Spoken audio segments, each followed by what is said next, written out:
Anbernic recently made an announcement of a new device. Who would have guessed? Anbernic releasing another gaming handheld. It's almost like we get these once a month at this point.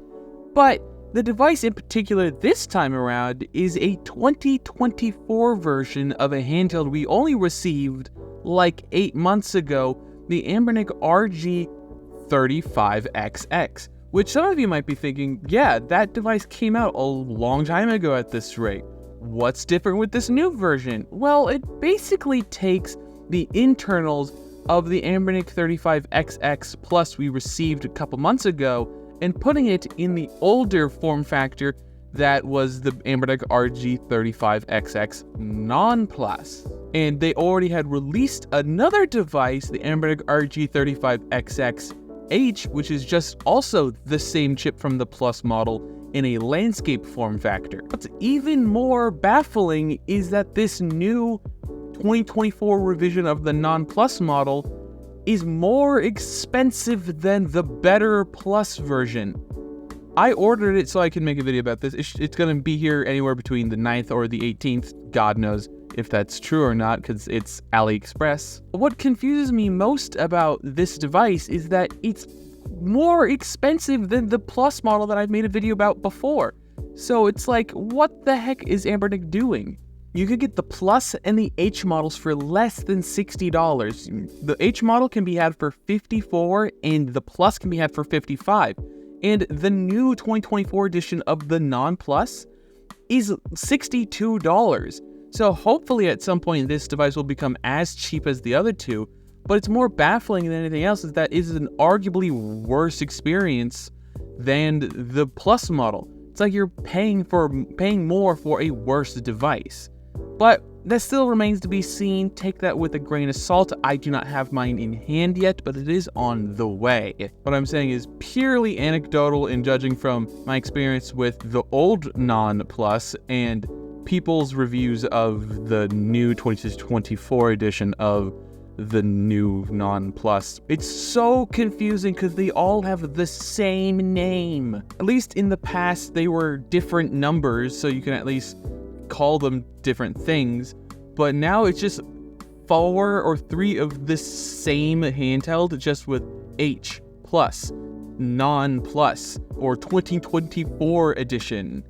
One of the primary differences between this new 2024 edition and the old version is that the new one comes with more colors, so that's nice if you want a different color option, but I highly doubt that was making or breaking it for some people. The primary reason why I've ever recommended this thing or I've seen people buy it is because they couldn't get the Miyoo Mini, and this being slightly larger than the Miyoo Mini meant like it's close enough for most people. And the Plus model itself being also a little bit bigger than this one, but at the time offered more performance, made it a worthy, trade-off. Sacrifice a little bit bigger size for much more impressive performance. But I feel like giving higher performance to the old model sort of makes it really confusing for buyers to pick the correct thing. Sure, that extra performance will allow you to play a larger variety of game consoles, but the form factor doesn't really allow that to be the case. You don't have analog sticks, so it's not like you're going to be utilizing the extra performance to play N64 games. Sure, having the extra performance might playing like PlayStation 1 games that are 2D based a lot easier, but I doubt that was a problem on the original one in the first place. I just don't see the benefit of having the extra performance that using a newer chipset would allow you for this kind of device that's mainly meant for your 2D kind of styled games, using its only buttons being a D-pad, ABXY, and series of shoulder buttons on the back. There's no analog sticks, so it's kind of confusing why they felt the need to give it more performance. And because of the new chipset, this device doesn't automatically support Garlic OS, which can be for some people kind of annoying because I've said this many times, Anbernic's built-in software just kind of sucks on their Linux-based devices. So having the community come in after the fact and develop stuff like Garlic OS, or in the past stuff like 351 Elect, it's just really nice to have that option. But because of the new chipset and it's being slightly different than compared to all the previous devices, means a special build has to be made. And it's deeply annoying for those involved in that kind of community, or those of us who just want a simple device to recommend that, basically anybody could use. It muddies the waters in a way that just makes it more annoying for everyone else. Anbernic just kind of feels like they want to release a device every month just so they can stay in the news cycle. I mean, I'm quite literally making a video talking about this, and it sort of just proves my point that they just release these devices every month just so they can stay in the news cycle. I'm not sure if that's the case, and that's just wild conjecture, but it almost feels like that at this point because they just constantly release new revisions or new handhelds so frequently. And that isn't just Anbernic's problem. They have other people in this industry doing the same exact thing. Powkitty feels like they release a new thing every couple of months.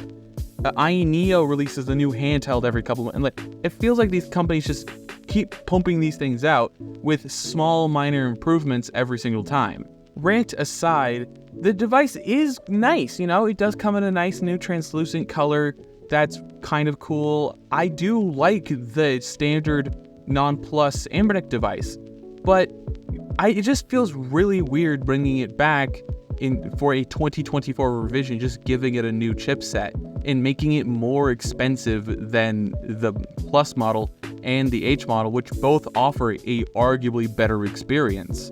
Another theory is that they're sort of pulling the same trick that Nvidia and AMD do, releasing a new version or a slightly tweaked model of a graphics card to reset their MSRPs. So it's almost like Anbernic released this new 2024 revision of one of their handhelds to reset how much that one costs, and they're just going to sell through what they have left of the H and the Plus models and have this one become the new default for that price point. And once they sell out of all of their other models, the only one that they'll be restocking is this new 2024 revision because it has the higher price. But like I said, that's just another theory that I have, that why behind Anbernic making this device. So take it with a grain of salt, and it would take a long time to prove that because I have no idea how many of these things that they make in the first place. But I'll be sure when I receive mine to make a dedicated review about this thing. I'm super interested to see if there's any more physical differences about the device. I can't wait to get it, and I want to know, what do you guys think about this handheld? It's deeply confusing for me to try to wrap my head around why Anbernic would do this. I would love to know if you guys have any insights on that, because I'm lost for words. It's just bizarre to me. I mean, like I said, I liked the original device, but not enough to buy it quite literally a second time for an extra performance boost that might not be taken advantage of really because of the kind of device it is, that it's designed for 8 to 16-bit games, 32-bit if you're real crazy, or if you really want to play stuff like Symphony of the Night or the original Rayman, stuff like that, because 3D games won't be played comfortably on this device. So I'd love to hear what you guys think about this device. Don't forget to leave a like, comment, and subscribe. All of the other social media garbage down below. And two things before we go. We hit 1,200 subscribers. Thank you for all the support. I'm so happy that we managed to hit 1,200 subscribers. That's really cool. And last but not least, have a wonderful day.